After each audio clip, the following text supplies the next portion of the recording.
When I was a kid, my parents would take me to the forest, mostly on a Sunday morning. And almost always, I did not want to go. I want to stay inside and play video games. But if you are a kid, you do what your parents tell you to do. I am 31 years old now. No one tells me what to do. I can do what I want, and I can do what I like. But can you guess what I'd like to do the most? Who said that? Yeah, you, very well. Going to the forest. Thank you, Suini. I now love going to the forest because it's one of the few places my ADHD brain finds it's the easiest to unwind. Not think about something, but actually live in the moment, enjoying the beauty nature has to offer. I've been to Zuid-Kennemerland for 4 times now. It's this big park with forest and dune landscapes. You can swim there, check out the view on of the many hills the park has to offer. There's a small museum, restaurant. You can check out the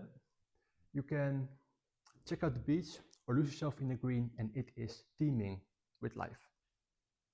Now, one time, I decided to go on a little sidetrack, and before I knew, I actually got lost in the forest. Google Maps was of no use. I was in a place where no one was supposed to be, and I was looking for a road. Careful not to piss off any forest rangers. Then behind me, a noise came from the bushes.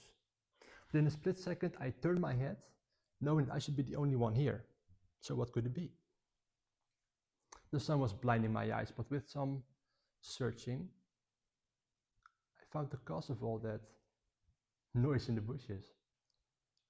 To my surprise, for the first time in my life, I was standing face to face with a deer, 5 meters away. I still have the video. Now, unfortunately, I could not pet him. But it was one of the many encounters I would have with the wild. For example, I've seen many Scottish Highland cows in the same area. With this majestic animal, however, I actually got close enough to pet him, but decided not to. Because apparently, getting ripped apart by a couple of horns is not very pleasant. But when I was taking a swim in this beautiful lake between the evergreen trees, I started to wonder, why is it that this place, this quiet forest, can do so much more for my mind than hours of meditation, medication, or even a workout in the gym? Well, as a student psychology and passionate about growth, I'm always busy with the mind, so I went to find out. And soon I read the following.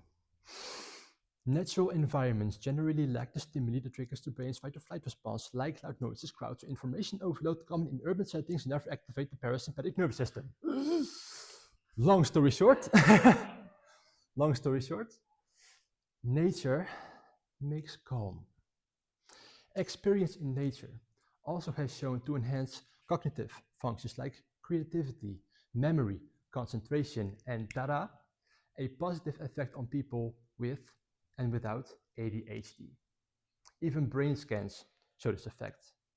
And that, ladies and gentlemen, that is the power of nature. But besides all the science and ADHD and all the adventures, nature has shown me much, much more. Excuse me. Bad Wendy. Nature shows the kind of life I'd like to live. The river doesn't force, the trees don't rush to grow, animals don't judge. And for humans, it's not a surprise. Science finds these effects on people. You don't have to perform, you don't have to chase something. We can simply be. Nature offers no advice, yet at the same time, it tells us so much. I've come to believe that nature is something that we lost touch with as a digital, modern, civilized world. And we try to make the best of it as we do, but if any of you lost touch with peace, clarity, confidence, or perhaps with your true self, nature will always wait for you. Again, the river will not force you, trees don't rush you, and the animals will not judge you. Still, you're all also, in a sense, nature. So if you do find the time in this crazy modern world, let's go home. Thank you.